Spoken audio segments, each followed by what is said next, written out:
네, 다음으로 이 시각 월가 시간입니다. 오늘은 이 젠틀함 속 숨겨진 날카로운 투자 감각을 갖추신 분입니다. 퍼스트 프라임 리서치 이동근 대표 모셨습니다. 어서 오세요. 네, 안녕하십니까. 네, 안녕하십니까. 네, 이제 또 다음 주에 FOMC 회의를 앞두고 연준 관계자들 딱히 금리에 대해서 발언을 할 수 없는 기간, 블랙아웃 피리어드에 좀 도입을 해 있는 상황인데요. 어제 파월의 연설이 있었는데 여기서 힌트가 딱히 안 나왔죠, 대표님? 사실 이제 그 조지 슐츠 전 국무장관의 추모 강연에 이제 연사로 참여를 했는데 처음부터 아예 오늘 연설에서는 통화 정책에 대한 언급을 안 하겠다고 깔고 들어갔어요. 그러니까 저도 사실 정말 파월 의장이 되게 지금 스트레스를 받고 있구나라는 걸 느낄 수 있었던 게 그러니까 지금 시장에서는 뭔가 여기서 뭔가가 나올 것으로 좀 기대를 했는데 그 부분을 미리 얘기를 했다라는 측면에서 어떻게 보면은 지금 이제 바로 그리고 나서 이제 말씀하신 대로 블랙아웃에 들어가는 거거든요. 이제 오랫동안은 정말 이와 관련된 얘기들이 안 나올 텐데 뭐 이렇게 되면은 사실은 지금 이제는 그 페드워치의 어떤 그런 그 전망이 어떻게 변하는지를 봐야 될 것 같아요. 지금 이제 한 87% 정도 금리 인하 확률을 지금 얘기를 하고 있기 때문에 사실은 이것만 보면은 요번에 이제 10월 FOMC에서의 금리 인하는 어느 정도는 조금 이제 점점 그 굳혀져 가는 것이 아닌가. 네. 더군다나 계속해서 지금 지표들이 안 좋잖아요. 요번에도 보면 ISM 지표도 그렇고 전반적으로 지표들이 지금 부진하기 때문에 이런 것들을 보면은 금리 인하 쪽으로의 방향성이 조금 지금 이제 오늘 잡혀가는 것이 아닌가 좀 그런 말씀을 좀 드릴 수 있을 것 같습니다. 네, 파월의 금리 힌트는 없었지만 그래도 현재 페드워치상 보고 있는데요. 베팅이 87% 넘게 올라와 있는 상태입니다. 일단은 12월 금리 인하 할 거다라고 봐야 할 것 같은데 이 연준의 또 입이라고 불리는 월스트리트 저널의 닉 티밀하우스 기자가 연준 의장의 인선에 케빈 헤셋이 유력하다고 본다. 이렇게 이야기를 했더라고요. 케빈 헤셋이 왜 또 차기 의장으로 유력한 건가요? 사실 이제 지금 내년 5월까지 파월 의장 임기가 끝난단 말이에요. 네. 그럼 이제 연준 의장을 다시 이제 뽑기 위해서는 임명하기 위해서는 상원 비준 절차를 거쳐야 돼요. 그런 것들을 감안하면은 보통 이제 한 올해 크리스마스 이전 정도까지는 지명이 돼야 됩니다. 그러니까 얼마 안 남았어요. 자, 그런데 결국은 이제 트럼프 대통령이 취임한 이후에 금리 결정권을 가진 FOMC부터 자신의 어떤 사람들로 지금 채우고 있잖아요. 네. 월러 이사, 보먼 부의장, 그리고 이제 마이런 이사까지 해가지고. 근데 이제 차기 의장이 굉장히 중요하단 말이에요. 한번 이제 지금 파월 의장한테 굉장히 세게 됐기 때문에, 트럼프 대통령 입장에서는 지금 자신의 어떤 사람을 정말로 심어야 되는데, 사실 지금 헬셋의 지명 확률이 50%가 넘어갔어요, 드디어. 이제 케빈 헬셋이라는 사람 자체가 트럼프 대통령의 경제관에 가장 가까운 후보예요. 예를 들면은 트럼프 대통령이 계속해서 하는 얘기가 기준금리를 연 1%까지 낮춰야 된다라는 얘기를 하고 있는데 지금 케빈 헤셋 지금 이제 의장이 유력한 케빈 헤셋도 이런 얘기를 공공연하게 하고 있는 거예요. 내가 연준 의장이 되면은 금리를 정말 대폭 낮출 것이다. 네. 이런 얘기를 하고 있는 거죠. 그러니까 어떻게 보면 트럼프 대통령과 가장 지금 결이 비슷한 이런 인물이라고 할 수가 있겠고, 그리고 이제 지금 보면은 헤셋의 성향을 보면은 물가와 고용, 이제 연준의 양대 책무라고 할 수 있는 부분인데 여기서 고용 창출에 더 무게를 두고 있어요. 네. 이것도 트럼프 대통령하고 거의 비슷해요. 네. 그러니까 어떻게 보면은 지금 이런 행보는 사실 1913년에 연준이 설립된 이후에 항상 연준의 최우선 목표는 물가 안정이었어요. 그러니까 항상 물가 쪽에 조금 더 이제 비중을 뒀는데 그런데 지금 새롭게 이제 의장이 될 가능성이 높은 헤셋의 어떤 성향은 기존의 연준과는 굉장히 대비되는 이러한 성향을 갖고 있다라는 거예요. 그래서 사실은 지금 시장이 우려하는 거는 그런 거죠. 그러니까 지금 트럼프 대통령의 입김이 굉장히 강하게 작용할 것이고 항상 연준은 독립적인 기관인데 만약에 헤셋이 이제 연준 의장이 되면은 사실은 그런 독립성의 침해를 받는 것이 아니냐. 그게 사실 제일 우려가 되는 거예요. 그러니까 잘못하다가는 대통령의 그냥 직속 기관이 돼버릴 수도 있다. 대통령의 입맛대로 그냥 그 정책을 결정하는 그런 기관이 될 수도 있다. 이런 걱정이 지금 사실 굉장히 많이 돼 있고, 이게 오히려 그러니까 연준이 만약에 트럼프 대통령한테 좌우가 된다면은 증시를 포함한 금융시장의 불확실성이 오히려 더 커질 수도 있어요. 트럼프 대통령의 지금 이 어떤 하는 여러 가지 이제 정치적인 부분들을 보면은 굉장히 좀 자의적이고 즉흥적이고 이런 부분들이 강한데, 사실 경제정책이라는 건 그런 게 아니란 말이에요. 네. 그렇기 때문에 사실은 이런 부분들이 어떻게 보면 지금 시장에서 가장 걱정하는 부분이 아닌가 하는 생각이 들고요. 다만 이제 그런 생각은 들어요. 왜냐하면은 사실 파월 의장도 트럼프 대통령이 임명한 사람이에요. 그런데 결국은 연준 의장이 된 다음부터는 어떻게 보면 연준의 독립성을 굉장히 강하게 유지를 했는데, 네. 그러니까 혹시라도 헤셋이 의장이 됐는데 의장 되고 나서 또 달라질 수도 있지 않나. 그렇죠. 모르는 거죠. 네. 네. 근데 저는 이제 그럴 가능성은 높지가 않다고 보는데, 네. 어쨌든 간에, 어느 때보다도 연준의 독립성에 대한 우려가 굉장히 커질 수 있는 그런 시점이다. 이런 말씀을 좀 드릴 수 있을 것 같습니다. 네, 또 내년 5월에 연준 의장으로 임명이 된다라고 하는데, 사실 또 중간 선거가 있다 보니까 네. 그때까지 트럼프 대통령은 계속해서 금리를 쭉쭉 내려주면서 뭐 증시 부양하고 이러길 바랄 거란 그렇죠. 말이죠. 그런 상황에서 과연 이 케빈 헤셋 새로운 의장이 된다면 독립성을 유지할 수 있을까 우려가 되는데, 이게 또 금리에 영향을 줄 수 있지 않나요? 사실 이제 그러니까 만약에 헤셋 의장이 되면, 제가 이전에도 그런 말씀 드린 적이 있는데, 네. 정말 금리를 연속으로 계속 내릴 수도 있어요. 물론 혼자서 하는 건 아니겠지만은, 지금 연준의 구성을 보면은 투표권을 가지고 있는 쪽에서는 이제는 어느 정도 말빨이 서는 사람들이 전부 다 이쪽이란 말이에요. 트럼프 대통령의 어떤 친트럼프 인사들이기 때문에, 그런 부분들을 감안한다면은 이거는, 그러니까 만약에 좀 헤셋이 의장이 되면은 정말 금리가 생각보다 빠르게 인하될 수도 있겠다라는 생각이 드는 거예요. 네. 물론, 그러니까 여러 가지 상황을 봐야 되겠지만, 더군다나 말씀드린 대로 헤셋이라는 인물이 물가보다는 고용에 이거 조금 더 이제 무게를 두고 있는 사람이기 때문에 결국 이제 근거는 그건 거지, 고용이 이렇게 안 좋잖냐, 이런 식으로 이제 어떤 논리를 전개할 수가 있다라는 부분, 그런 부분들이 아무래도 이제 연준의 어떤 의사결정은 굉장히 좀 지금과는 달라질 수가 있다. 네. 굉장히 좀, 그러니까 시장에서, 근데 이제 시장이 그것을, 물론 이제 지금 시장은 비둘기파적인 사람을 좋아할 텐데, 다만 그것이 만약에 연속적으로 이루어진다, 이럴 경우에 또 얘기가 달라질 수가 네. 있는 거예요. 그렇기 때문에 그것은 정말로 상황을 좀 보면서 네. 우리가 좀 대응할 필요가 있다, 이런 말씀을 드리겠습니다. 네, 또 되고 나서 어떻게 될지 모르기 때문에 계속 좀 지켜봐야겠습니다. 자, 이제 프리마켓 특징주로 넘어가 볼 텐데요. 실적 발표한 기업들 먼저 보겠습니다. 또 마침 이 대표님의 포트폴리오에 있는 종목들이어서 몽고디비 그리고 크레도 테크놀로지 그룹인데요. 한번 볼까요? 급등하고 있네요, 대표님, 둘 다. 네, 몽고디비는 지금 거의 23%가 오르고 있는데, 네.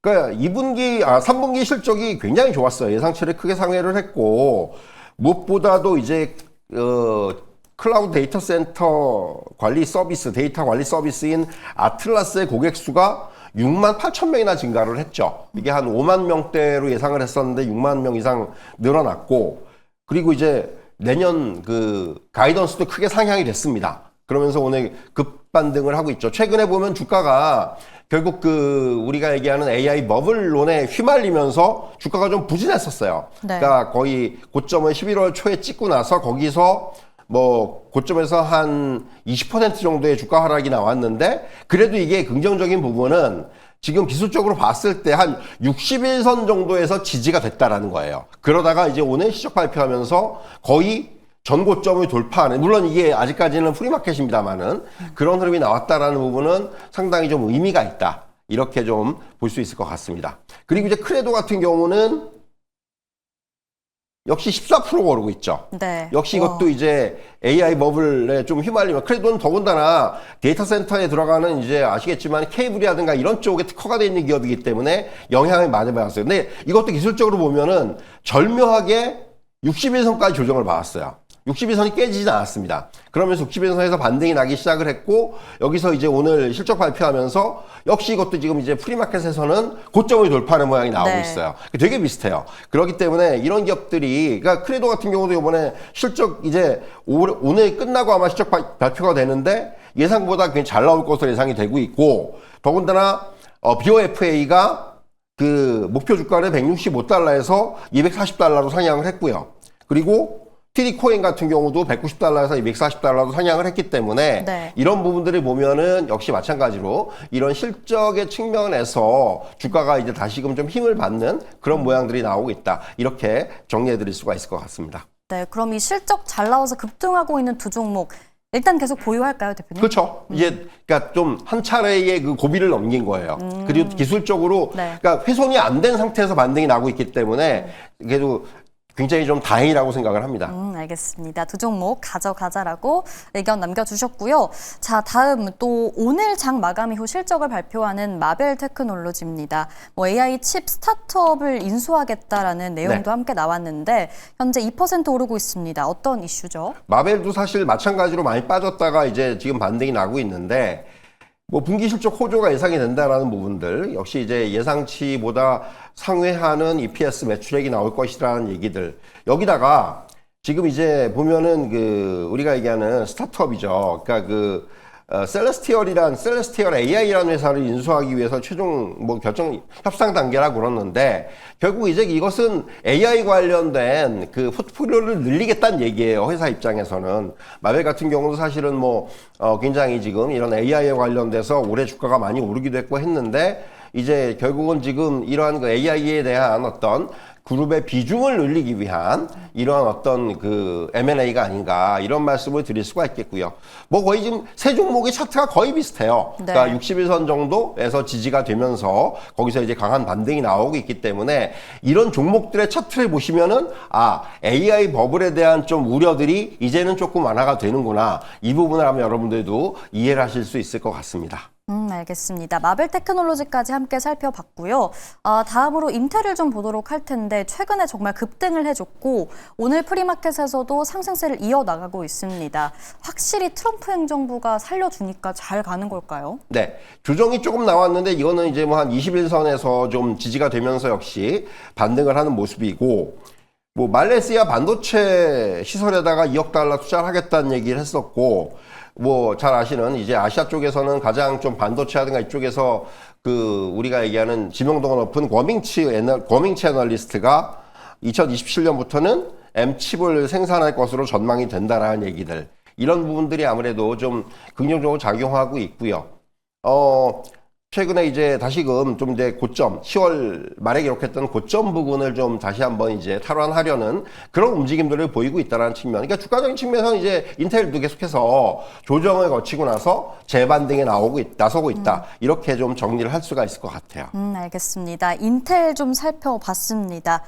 그리고 오늘 또 요즘 계속 핫한 인물이죠. 마이클 버리가 또 테슬라가 굉장히 뭐 고평가되어 있다라고 하면서 하락 배팅을 때렸는데 뭐 크게 반응은 없네요. 테슬라 주가 현재 0.6% 상승 중인데 뭐 이건 또 우려할 만한 내용은 아닐까요? 그러니까 오히려 사실 마이클 버리의 어떤 이런 배팅보다는 오늘 테슬라는 중국 내 전기차 판매량이 크게 늘었다는 데 주목해야 될 것 같아요. 네. 11월 중국 내 전기차 판매량이 한 거의 10% 가까운 9.9% 증가를 했는데 이게 14개월 만에 가장 가파른 상승폭이에요. 사실 중국 쪽에서의 매출이 둔화되면서 걱정을 많이 했어요. 중국 내에서 뭐 이제 워낙 경쟁자들이 뭐 BYD도 그렇고 뭐 최근에 보면은 워낙 이 테슬라, 그러니까 어떻게 보면 테슬라를 타도하기 위해서 굉장히 지금 강한 그 마케팅 전략을 쓰고 있기 때문에 그런 부분들이 걱정을 많이 했는데 생각보다 지금 매출이 굉장히 좋다라는 부분. 무엇보다 베스트셀러라고 할 수 있는 모델 Y에서 여기서 주행거리가 더 긴 후륜구동 버전을 출시했어요.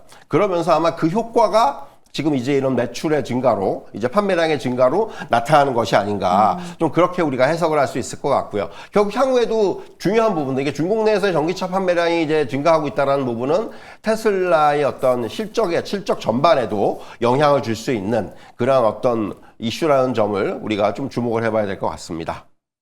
네, 알겠습니다. 특징주를 좀 살펴봤고 지금 또 보잉이 굉장히 많이 오르고 있어서 한번 내용을 보니까 2026년에 현금 흐름이도 흑자로 전환할 거다라는 발언이 또 보잉 CFO의 입에서 나왔다고 합니다. 해당 소식에 6% 넘게 올라주고 있는 모습이고요. 네, 보잉 차트만 또 간단하게 보고 갈까요? 보잉 보면요. 지금 주가가 정말 굉장히 많이 빠졌어요. 한 220에서 240달러 정도의 박스권에 있다가 이것이 그냥 여기서 바로 175달러까지 빠졌단 말이죠. 최근에 사실은 보잉이 여러 가지 뭐 이제 좀 우려들이 있었어요. 뭐 지금 말씀하신 그런 재무적인 우려들도 있었고, 그리고 이제 결국은 보잉 같은 경우는 계속 어떤 중국과의 관계가 지금 조금 이제 내가 어떤 대립 관계가 있다 보니까 그 부분에 있어서 어떤 조금 이제 보잉이 피해를 보는 부분도 있었고, 그러면서 주가가 많이 빠졌는데, 말씀하신 대로 이제 어떻게 재무적인 좀 리스크를 덜 수 있는 그런 발언이 나왔다라는 거죠. 네. 그것에 굉장히 좀 시장이 좀 환호를 하고 있다, 이렇게 말씀드릴 수 있겠고, 모양을 보시면, 차트를 보시면은, 이 정도면 이제 바닥은 확인이 됐다라고 우리가 볼 수 있을 것 같고, 이제 일단 지금 200달러 위로 좀 올라와 주면은, 200달러 위에서 안착을 한다면은 다시금 조금 이제 어떤 추세를 좀 만들어갈 수 있지 않겠는가, 그렇게 좀 말씀드릴 수가 있을 것 같습니다. 네, 보잉까지 프리마켓 특징주 모두 살펴봤습니다. 이제 대표님의 종목픽 살펴볼 시간인데요. 모아가는 종목부터 보겠습니다. 어떤 종목이죠? 예, 모아가는 종목은 조금 생소하실 텐데 이팸 시스템스라는 종목이에요. 최근에 이제 고점까지 거의 도달을 한 종목인데, 이 디지털 플랫폼을 구축하고 클라우드 솔루션을 제공하는 이런 업체고요. 그러니까 지금 보면은 뭐 맞춤형 소프트웨어 개발이라든가 클라우드 마이그레이션이라든가 인공지능, 머신러닝 뭐 이런 쪽 굉장히 그러니까 다양한 그런 프로젝트 갖다 이제 기업들한테 이제 제공을 하는 회사인데, 뭐 대표적으로 보면 구글이라든가 어도비라든가 또 코카콜라라든가 바클레이스, UBS 이런 굉장히 다양한 업종의 이런 대기업들하고의 파트너십을 가지고 있는 거죠. 그러니까 우리가 얘기하는 아웃소싱 회사인데 이런 기업들하고의 어떤 관계를 가지면서 굉장히 다양한 업종에서 이런 이제 이들한테 균형 잡힌 포트폴리오를 제공을 하고 있다, 이렇게 말씀드릴 수가 있겠고요. 무엇보다도 실적은 계속해서 증가하고 있는 상황이고, 보유하고 있는 현금이라든가 현금성 자산이 10억 달러를 넘어서고 있어요. 그러니까 견고한 유동성을 확보하고 있다는 부분. 그리고 또 하나 중요한 부분은 올해 상반기에만 9억 5,700만 달러 규모의 자사주를 매입을 했습니다. 그러니까 주주 환원에도 굉장히 적극적이에요. 그런 걸 보면은 이런 종목들은 상당히 장기적으로 우리가 가져갈 수 있는, 그러니까 자사주라든가 이런 부분을 보면은 주주한테 굉장히 이득이 될 수 있는 부분이기 때문에 그런 쪽에서는 장기적으로 모아갈 수 있는 종목이고요. 뭐 주기는 주 1회, 그리고 기간 한 3년 정도로 대응을 하면 될 것 같습니다. 네, 오늘의 모아가는 종목 이팸 시스템즈였습니다. 주 1회로 3년 정도 모아보자고 전략을 잡아주셨는데요. 자, 그럼 또 바로 이어서 단타 칠 수 있는 도전 종목도 살펴봐야겠죠. 어떤 종목일까요? 예, BJ 홀세일 클럽 홀딩스라는 종목인데요. 자, 코스트코하고 비슷해요. 근데 코스트코보다 한 시총의 규모는 20분의 1이에요. 그러니까 무슨 얘기냐면은 코스트코의 스몰 버전이라고 보시면 될 것 같아요. 그러니까 회원제를 기반으로 한 창고형 소매업인데, 그러니까 전반적으로 이 BJ는 보면은 이제 굉장히 작아니까 집중적이에요. 그러니까 코스트코는 뭐 굉장히 광범위하게 이제 매장이 퍼져 있는데, BJ는 굉장히 집중적이고, 비즈니스 모델은 똑같습니다, 거의. 그러니까 아시겠지만 이제 회원제 프로그램이고, 그리고 이제 여기서 뭔가 PB 상품이라든가 이런 쪽에 좀 집중이 돼 있고 이런 회사인데, 3분기 기준으로 봤을 때 회원이 한 800만 명 정도 되고요. 그리고 계속해서 이제 갱신율이 높아요. 한 90% 되니까 회원들의 충성도는 되게 높습니다. 왜냐하면 이제 이게 굉장히 시스템이 잘 돼 있어가지고 회원들한테 이제 뭐 당일 배송 서비스라든가 이런 거를 이제 제공을 하기 때문에 이런 쪽에서 만족도가 높다라는 얘기고요. 무엇보다도 이제 PB 상품이라든가 신선 식품에 있어서 차별화된 요인을 가지고 있고요. 그리고 이제 보면은 앞에서 말씀드렸지만은 코스트코 홀세일하고 비슷한 업체를 갖고 있지만은 주가는 상대적으로 굉장히 저평가가 돼 있다라는 거죠. 네. 지금 보면 뭐 한 88달러 정도에 와 있고요. 그러니까 보면 EPS 전망치도 지금 상향이 되고 있고, 무엇보다도 견고한 회원의 성장세가 이어지고 있는데 상대적으로 밸류에이션은 굉장히 싸다. 그런 쪽에서 한번 제가 오늘 가져와 봤고요. 네. 지금 매수가는 한 88달러 내외, 88달러에서 90달러 정도, 그리고 목표가는 100달러, 그리고 손절가는 78달러로 정해드리겠고요. UBS가 최근에 목표가를 120달러까지 불렀거든요. 네. 그러니까 그것도 한번 참고해 보셨으면 좋겠습니다. 네, 알겠습니다. 오늘의 도전 종목까지 살펴봤습니다. 투자 전략 잘 참고해 보시면 좋을 것 같고요. 저희가 준비한 내용은 여기까지입니다. 오늘도 성투하시고요. 내일 이 시간 다시 뵙겠습니다. 함께해 주셔서 고맙습니다.